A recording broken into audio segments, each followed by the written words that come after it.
अस्सलामुअलैकुम दोस्तों, कैसे हैं आप सब। उम्मीद करती हूँ कि आप सब बिल्कुल ठीक होंगे। तो मेरे प्यारे दोस्तों, आज हम रंगों के नाम पढ़ेंगे।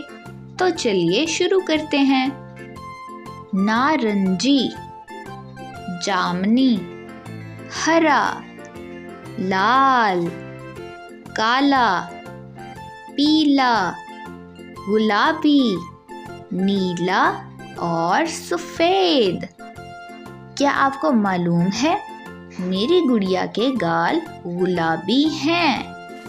अब्बू सेब लाए, उनमें कुछ का रंग पीला था, कुछ सेब लाल थे और कुछ का रंग हरा था। ज़ारा की सफ़ेद फ्रॉक पर गुलाबी, जामुनी और नारंगी रंग के तारे हैं। दोस्तों, क्या आपको पता है, जामुनी रंग मेरा पसंदीदा रंग है।